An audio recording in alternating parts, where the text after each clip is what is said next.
We've got some fresh new young talent doing some things that I know you haven't heard before. 1, 2, 3, listen. Welcome to the DotCast from NineDots. NineDots is the online learning community for wedding photographers. You can become a member and find out about our annual conference, the NineDots Gathering, at nine-dots.co.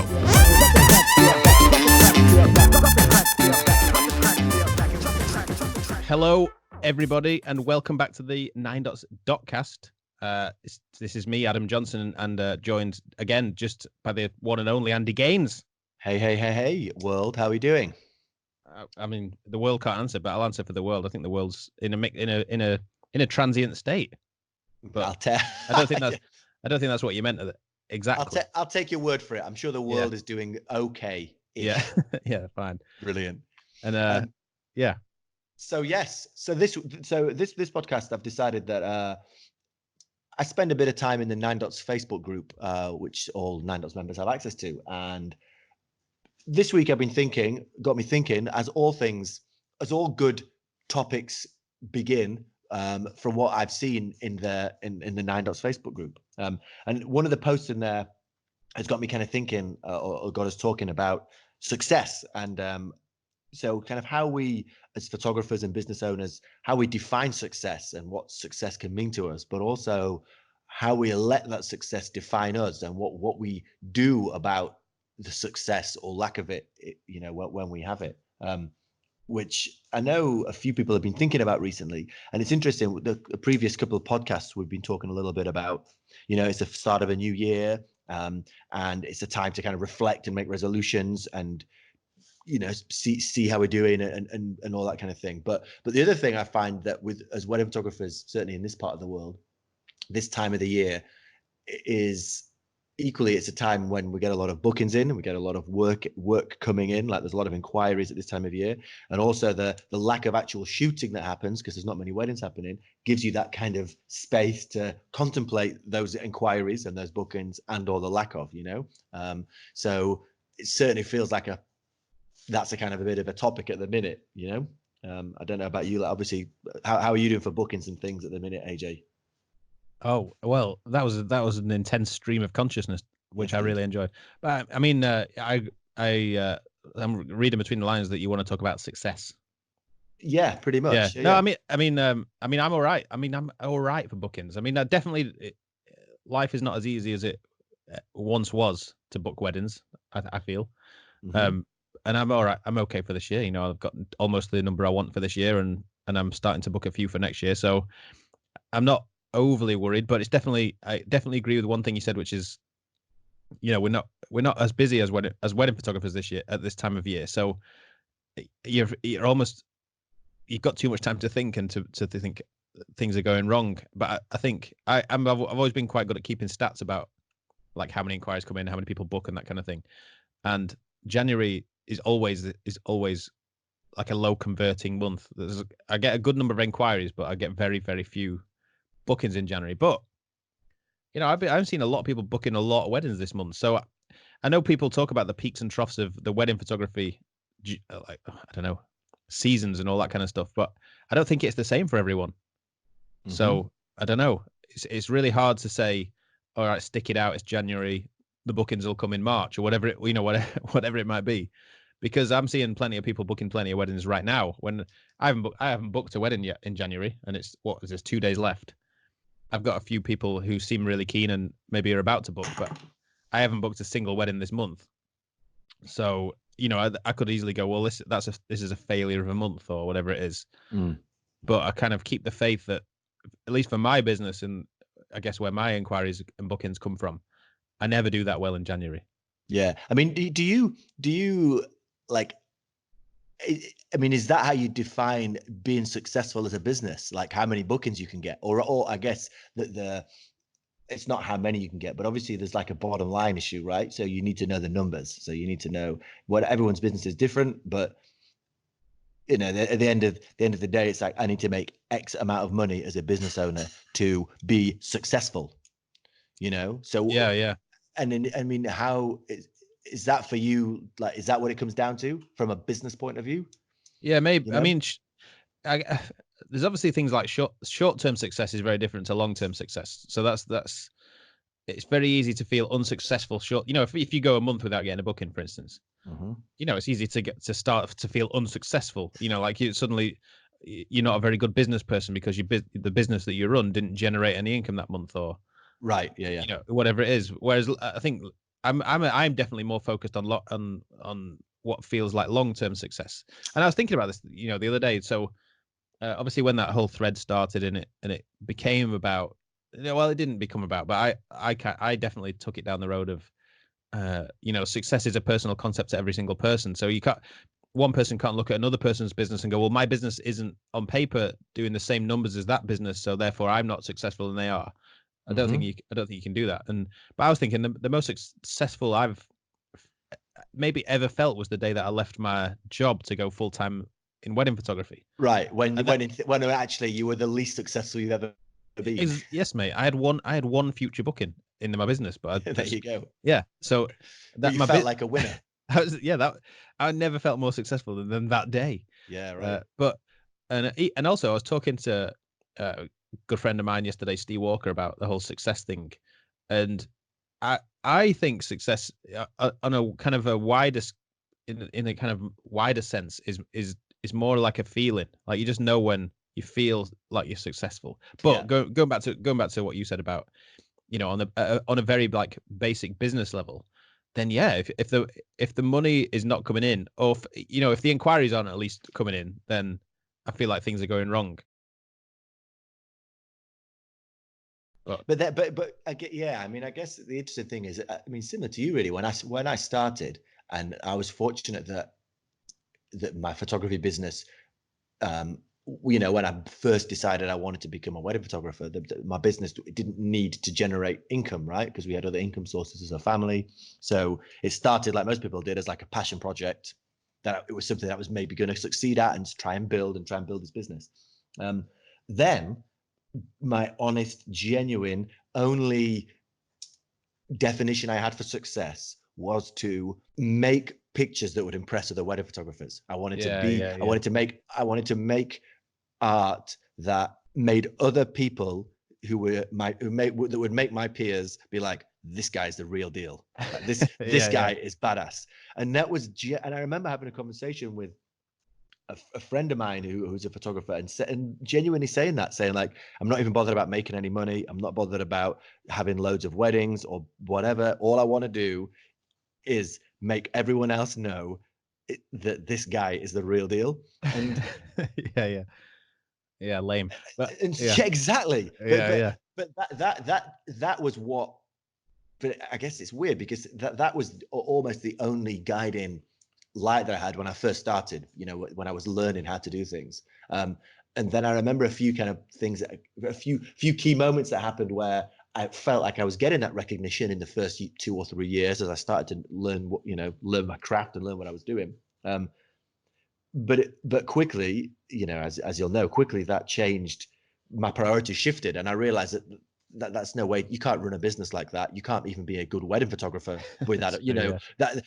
That's not a way to succeed and be great. But ironically, I think looking back, having that as my measure of success actually allowed me then, when I allowed my definitions of what I class successful to be to change, you became more successful. Yeah, but I think having that approach initially was one of the things that allowed me then to succeed in other areas. Do you know what I mean? Even though I hadn't. Yeah, no, I know what you mean. To succeed in them, like running a good business, looking after my clients, making good pictures for them, and all that kind of stuff. Yeah, but I mean, some of that attitude that you probably came into it with was probably because of your musician days, when you were just making your product to be impressive to people. Yeah. That's a good point. Yeah. When it's less of when there's no service involved, really. Yeah. Just creating something because for yourself, because you want it to be good, because you think it. Yeah, I mean, definitely. So, definitely when I first became aware of your work and then first met you, you were more of a performer than you are now, like in your photography. Yeah. Because you are a performer. You are a performer, but so maybe that's why that was a big part of your photography in the early days, and you kind of had to learn that this job, this service, this business is very different to, I guess, making music and performing, or you're performing for different people. I don't know, but yeah, I mean, I get what you're saying. I guess the thing is, but then the interesting question is that, well, so if we, we can define what success is to us, and in a way we can, it's arbitrary because it's not hardwired. I decided when I started that the thing that would bring me gratification and success was one thing. Then I changed what that, because of circumstances and influences and seeing things or whatever, my definition of what I thought success was changed. And then it's changed since. At one point, the idea for me of success of being a photographer and a business owner was to make lots of money. So that was something that I aspired to for a time. And then that changes. So I guess the point is that if success is arbitrary, when, and it can be changed and we can choose what we have as success, I guess when do you decide, at what point do you decide to pursue the success as you see it at that point, or to say, I'm not going to hustle and try and achieve that and work hard to get that success. I'm actually just going to change what I class as success, what success is, which, do you know what I mean? And bypass the stress of having to achieve that success, Yeah. Well, I think two things there. I think one, you can't retrospectively define success. You need to know what you're aiming for and what your goals are, just to like link into what we've talked about in maybe the last few episodes. You need to know what you're aiming to achieve in your business if you're going to define success on that level. You need to know how many inquiries, or how many bookings your business needs to generate, how much revenue your business needs to generate to make the money that you need to make out of your business, and that'll be based on a lot of things that people don't always talk about. Like you touched upon it a minute ago. So when your household had other income sources, when Abigail used to work. I'm not saying she doesn't work. Damn, that was a slip of the tongue. But when she used to have a mate, she does everything. A salaried job. Yeah. No, exactly. Then that changes the pressure on your business and against photography. Yeah, for sure. So, and the same, it was the same in my household. We used to well, I obviously started part-time. So at that time we had 2 full-time salaried jobs in the house, and plus my photography. Then I left my job, and we still had my wife's job with the salary, and then eventually she left. So then all the pressure is on my business and the money I'm making. But I can't then go blind and go, well, I'm just gonna see where I end up at the end of the year, and then retrospectively say whether that was a successful year. You need to know what you're aiming for on a monthly. I have monthly cash flow goals, and you need to know what you're aiming for on a yearly basis to pay your bills. Start with, and then on top of that to buy nice things and all the rest of it. So but then once you've set your goals, so let's say, for instance, somebody brought this up in the group the other day. Let's say your goals at the amount of money you charge per wedding is to book 20 weddings a year, and that will pay your bills plus give you a bit of money to spend on other things. And then at the end of the year, you booked your 20, and you've paid all your bills, and you've been on a holiday, and you're happy as Larry. But then you go on Facebook and you see that XYZ photographer has booked 50 weddings this year and shot 50 weddings this year and done 3 times as much money as you've done. You can't at that point say, well, I thought I'm successful, but turns out I'm not. Yeah, because that's ridiculous.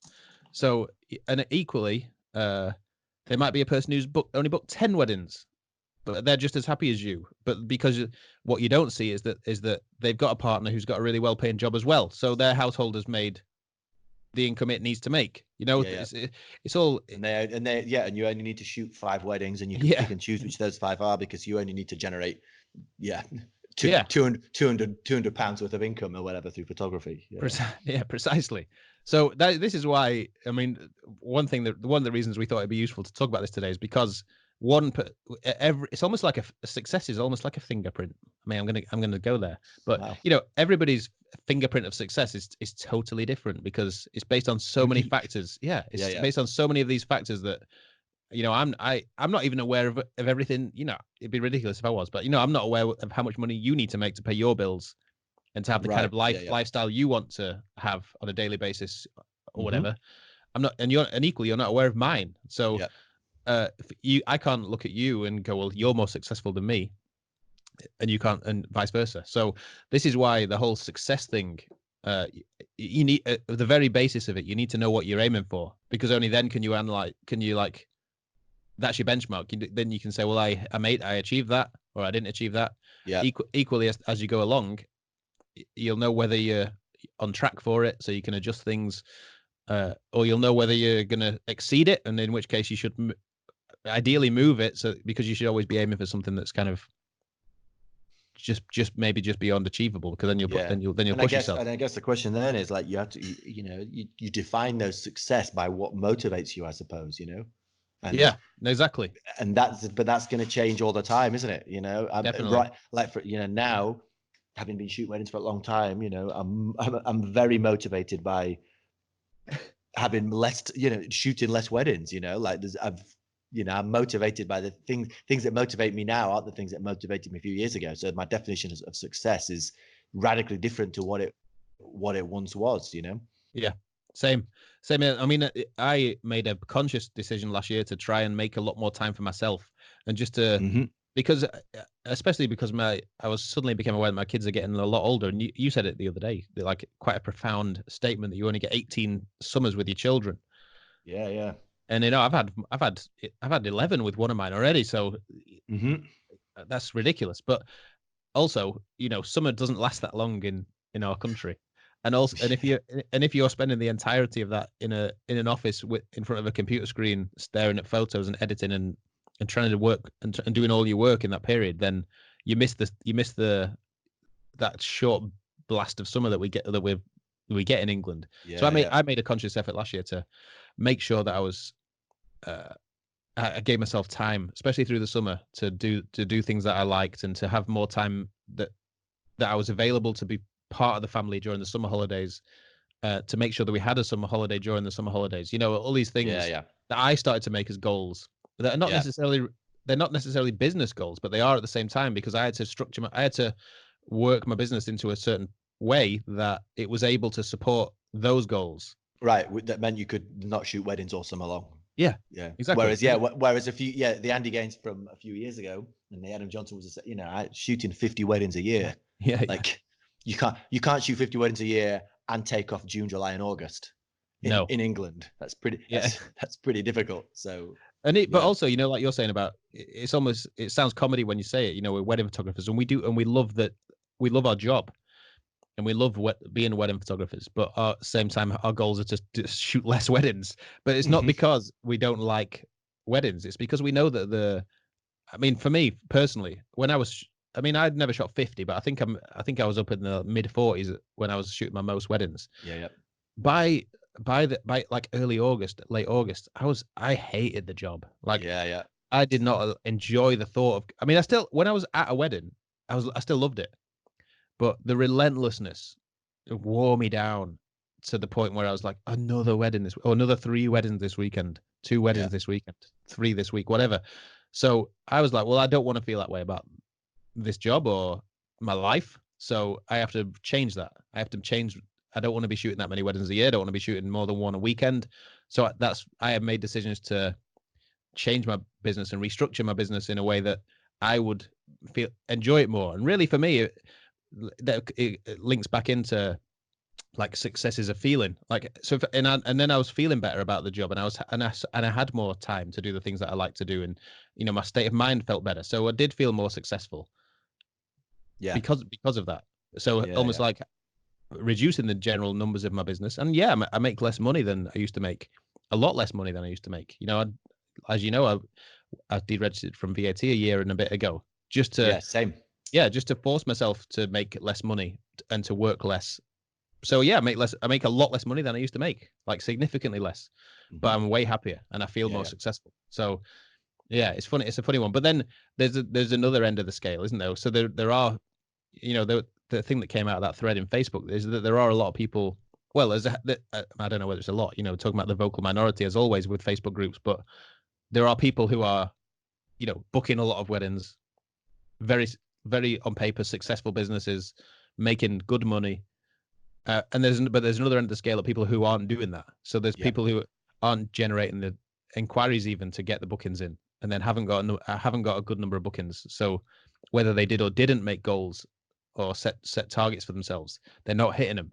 So That's the other end of the scale. So it's all very well as sitting here and going, success is a feeling. If you feel good, you're successful. But there are people who, genuinely probably are not running successful businesses at the moment and want to know, how can, what can they do? Yeah, what can they do about that? Here's the thing, dude. I'm gonna take a left thing. So I think we should. I think let me know. Give me now. What if I was that person and I was struggling, and I needed more bookings? What would your top 3 tips be to get the work in? How would what would your advice to be to work to get those bookings? Well, it's funny because if you'd asked me that 5 years ago, then I would have said SEO. You need to get better at SEO, but I definitely wouldn't say that anymore. Okay. I think my top 3 tips for anybody right now would be to network.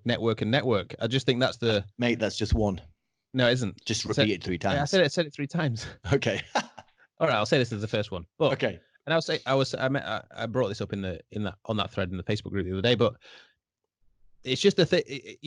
We've ridden the crest of the SEO wave, right, over the last 5-6 years, or I have. But you, I know you didn't care about it. I'm just laughing about just terrible analogies. Oh yeah, mate, full of them. As you know, on my Google Analytics surfboard. Exactly. Yeah, you're painting a wonderful picture. Anyway, I mean, if you could get a Google Analytics surfboard, I probably would own one. But I remember early on realizing that SEO was relatively easy. Not a lot of people did it, and if I could do it and get reasonably good at it, then I was taking quite a nice shortcut. I was going to say there was a time when we started, or a few years ago, when it was definitely a shortcut to market and success, for sure. But the reason for that was it was an uncompetitive arena for wedding photographers, because not a lot of wedding photographers especially knew how to do it. Yep. Even knew it was a thing. And then these days is the exact flip side of that. Fast forward to now, and it's the opposite. Yeah. So if you're going to suddenly start trying to improve your SEO, then you're talking it's a very long game these days. Yeah. If what you need is bookings in the diary ASAP, then face-to-face marketing is really the most.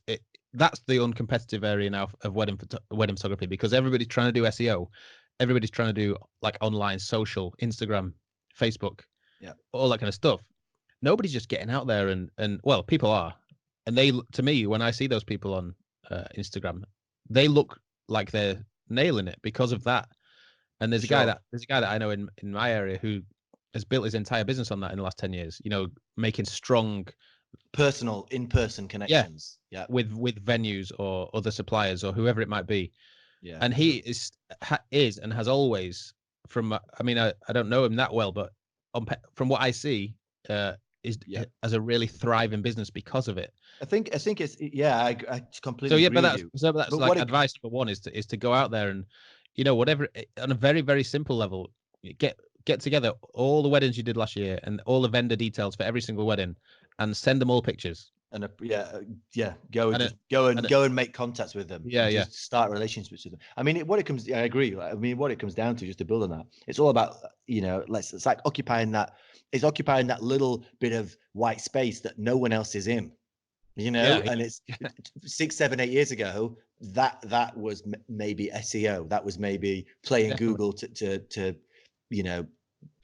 shoot fancy destination wedding venues and areas where you'd never been to before with some SEO sleight of hand. Whereas now that's just saturated. So you're just lost if you're trying to swim in that shark tank, So it is just about putting yourself in the areas where less other people are, like finding that white space just at the head of the curve, or where the competition is less.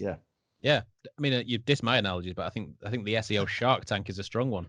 But I think it's true though. But that's what SEO is these days, and it's not to say that don't do it, don't bother. I think everybody should be. Personally, I think everybody should be like doing SEO and optimizing their website and creating content for their website that will eventually rank in search engines. But it is the most competitive, along with Instagram, realistically. But they are the most competitive areas. So you're not going to get, if you need to fill your diary for this year, you're not going to realistically do it by suddenly focusing on SEO and Instagram. For sure. But you are going to potentially drag in some bookings by getting out into your local area and meeting suppliers and doing it in a really unselfish way. Like just do it for the reason of making connections and, you know, building your own personal network.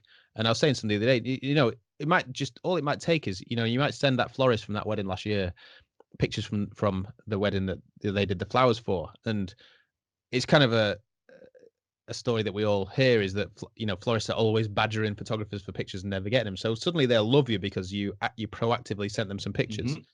Next thing a client walks through the door, the first photographer they're going to bring up is probably you, because you were the one that just made them feel happy by sending them some pictures. Yep. So you're talking about instant impact, which you're never going to get from SEO or Instagram or any of that kind of stuff, you know. So that's that. I mean, that's why it's my top 3 tips, really, because I can't think of 2 more.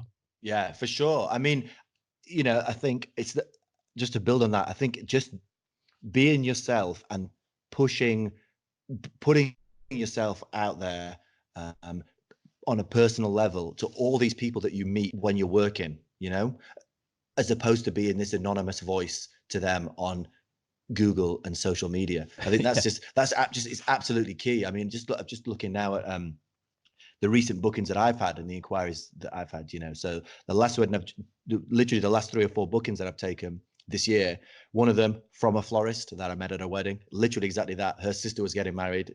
I'm now photographing her sister's wedding.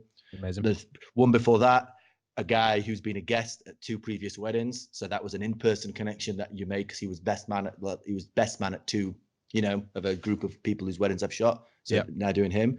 One before that, recommendation from a venue that I've shot at, and I made an effort while I've been there, not only to get on with the venue themselves, but also to, like you say, touching base with them after the wedding and sending them photos and providing them with content for their thing. And then the other wedding I've just booked was a bride who booked me 3 years ago, split up, cancelled the wedding, paid me her cancellation fee, has now found someone else, come back to me, and has now booked me for a new wedding.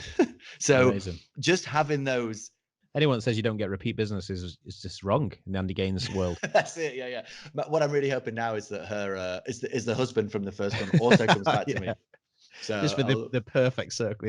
Perfect triangle. But obviously none of those came from the SEO Shark Tank. No, it's funny. Yeah, and the same or for the me. Social really. media piranha pit. You know what I mean? I love it. Yeah, there needs to be a snake pit as well. But the we won't go there. But the same for me. I mean, I've always had strong SEO. I get a lot of inquiries, but I was looking at my last few inquiries as well, and one was from a videographer that I'd met at a wedding 6 or 7 years ago. Two from a venue that recommend me, and one said search engine, but I think it was from a friend. But very few of my actual bookings are from SEO. So this is the way it's changed. And also, just on your side of things, I know that there was a time. I've got a point to make here, so go with it. But there was a time, maybe 3, 4, 5 years ago, when you got a lot of work from other photographers. Mm-hmm. And I remember there's a time that we talked, and it was beginning to dry up. So you had to start looking at other like ways of generating business. Yeah. And that's when that coincided with a time when you focused a bit more on the business side of wedding photography and things like networking, which to that point, I think we'd always seen it as a bit of a dirty word. Like we didn't need to do it. The work was going to come to us.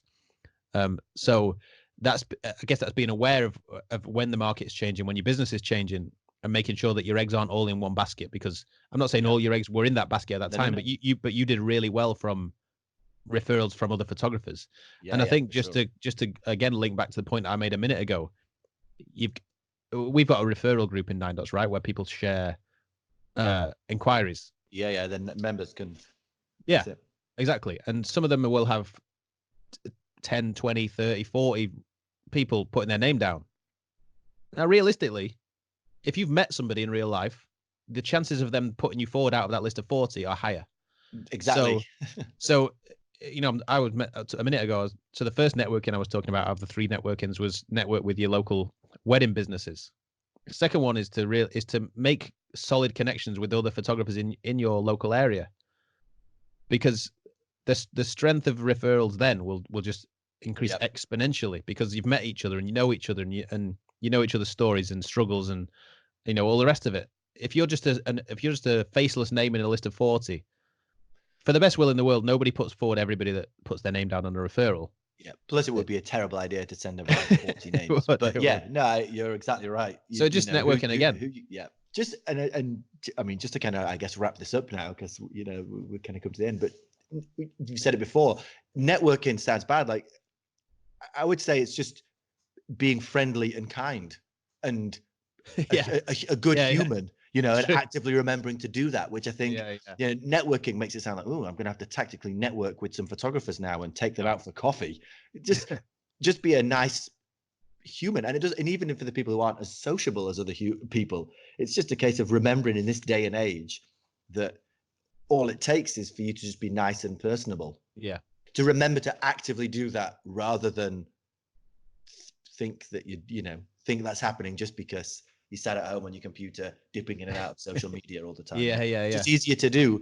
It's easy to do that when we're stuck at home running our businesses, Yeah, but also, like when we started doing the 9Dots gathering in 2015, we thought of it as like a social learning event, and we've come to realize that is a networking event as much as it is any of the other elements.